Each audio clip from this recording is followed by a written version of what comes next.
Assalamualaikum warahmatullahi wabarakatuh. Perkenalkan, nama saya Julia Wurihandayani dari kelas A dengan NPM 2201061005. Baik, di sini saya akan menjelaskan materi mengenai koset suatu subgrup dari mata kuliah teori grup. Langsung saja. Di sini pertama mengenai definisi 9.1. Misalkan H suatu subgrup dari grup G dan A suatu elemen dari G, maka HA sama dengan HA atau H elemen H disebut koset kanan dari H dalam G. AH sama dengan AH atau H elemen H disebut koset kiri dari H dalam G. Karena H subgrup dari G, maka E elemen H, E elemen identitas, sehingga HE sama dengan HE atau H elemen H sama dengan H, dan EH sama dengan EH atau H elemen H sama dengan H. Ini berarti H merupakan suatu koset kanan atau koset kiri dari H. Demikian pula karena E elemen H, maka AE elemen HA yaitu A elemen HA dan AE elemen AH, yaitu A elemen AH ini berarti AH, maupun HA memuat sekurang-kurangnya satu elemen. Dengan kata lain, tak ada koset kiri atau koset kanan yang merupakan himpunan kosong. Apabila G suatu grup abelian, maka mudah dimengerti bahwa setiap koset kiri dari suatu subgrup merupakan koset kanan dari subgrup itu. Contohnya, U7 sama dengan 1, 2, 3, 4, 5, 6 dengan perkalian modulo 7 adalah suatu grup dan hanya itu 1,6 merupakan subgrup dari U7. Koset kanan, koset kiri dari H dalam U7 adalah H1 sama dengan H6 sama dengan H.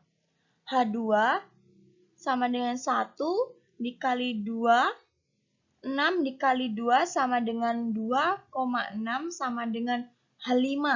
Dan H3 sama dengan 1 dikali 3, 6 dikali 3 sama dengan 3,4 sama dengan H4. Jadi, koset kanan dari H adalah H, H2, dan H3. Tampak di sini bahwa H, H2, dan H3 membentuk suatu partisi pada U7 yaitu H, U, H2, H3, U7, dan irisan setiap dua koset kanan itu adalah suatu himpunan kosong. Perhatikan pula bahwa 6 elemen H dan H sama dengan H, 5 elemen H2 dan H5 sama dengan H2, 4 elemen H3 dan H4 sama dengan H3. Lanjut.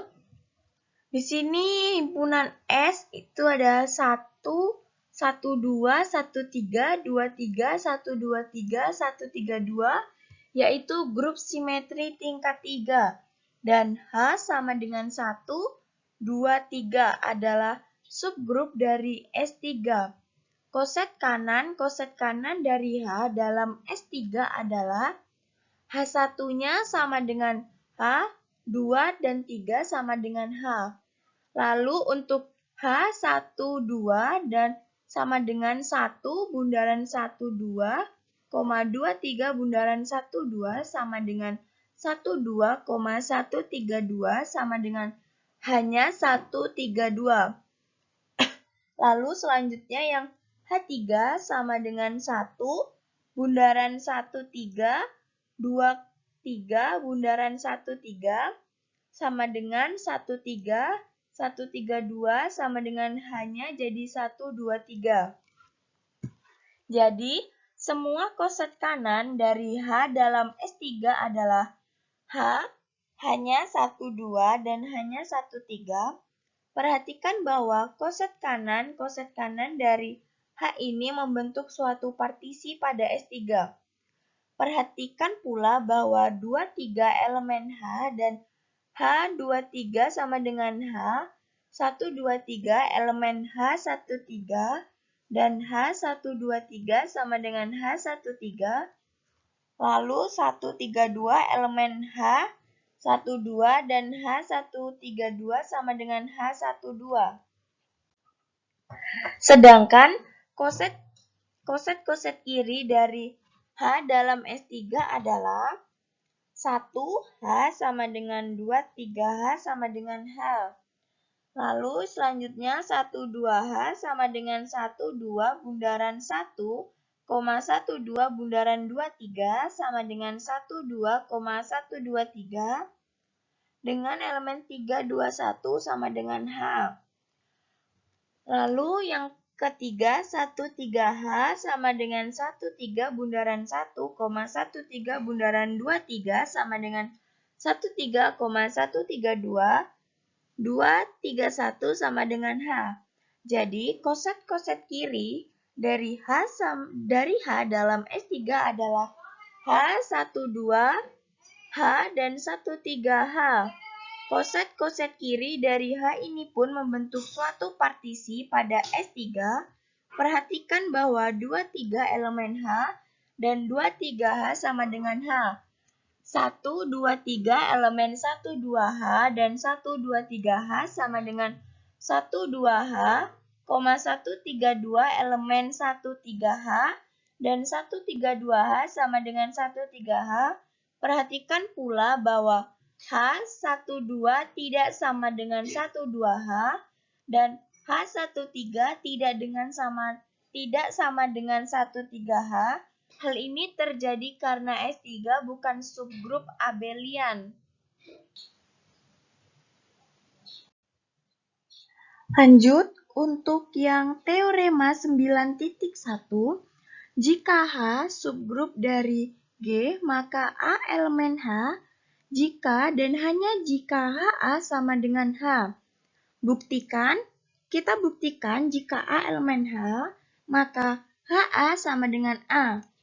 Ambil sembarang X elemen H, maka X sama dengan HA untuk suatu H elemen H.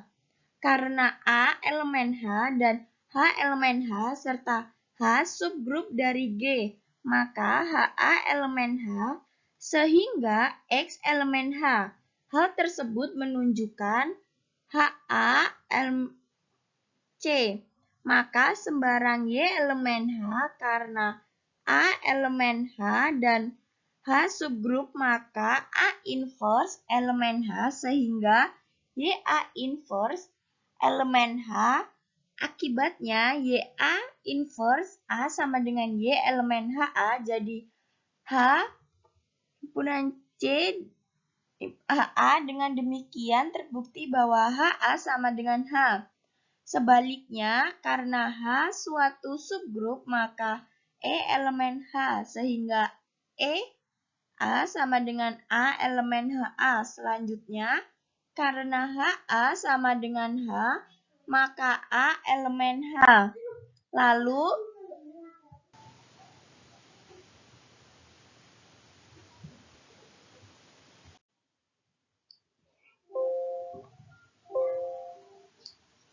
selanjutnya, yaitu untuk definisi 9.2, misalkan H subgrup dari grup H dan A, B elemen G, A, B modulo H dibaca A kongruen dengan B modulo H. Jika dan hanya jika A, B inverse elemen H, definisi ini merupakan definisi perluasan dari kekongruenan modulo M pada himpunan bilangan-bilangan bulat Z, yaitu jika M suatu bilangan bulat positif dan A, B elemen Z, maka A modulo B modulo M jika dan hanya jika A, minus B suatu kelipatan dari M atau A minus B sama dengan KM sama dengan untuk suatu bilangan bulat K. Definisi 9.2 di atas akan ditunjukkan bahwa relasi kongruen tersebut juga merupakan relasi ekuivalen yang mengakibatkan terbentuknya partisi dalam grup G. Nah, yang pertama di sini karena H subgrup dari G, maka semua himpunan A elemen G, A inverse sama dengan E elemen H ini berarti A sama dengan A modulo H, jadi relasi ini memenuhi sifat refleksi.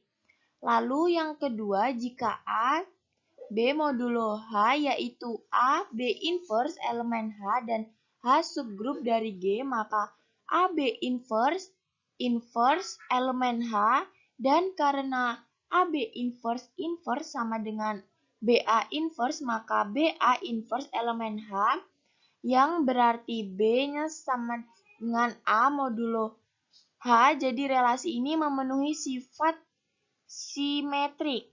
Lalu yang ketiga, jika A sama dengan B modulo H dan B dengan C modulo H yaitu AB inverse elemen H dan B C inverse elemen H, dan karena H subgrup dari G, maka AB inverse kali BC inverse elemen H, dan karena AB inverse kali BC inverse sama dengan A, B inverse B, C inverse sama dengan AC inverse, maka AC inverse elemen H yang berarti A sama dengan C modulo H, jadi relasinya itu memenuhi transitif. Karena relasi ini pada grup G memenuhi 3 sifat tersebut, maka relasi kongruen modulo H dalam G merupakan relasi ekuivalen. Nah, ini definisi. Untuk teorema 9.3, apabila H subgrup dari grup berhingga G, maka bundaran H atau bundaran G kita buktikan karena H subgrup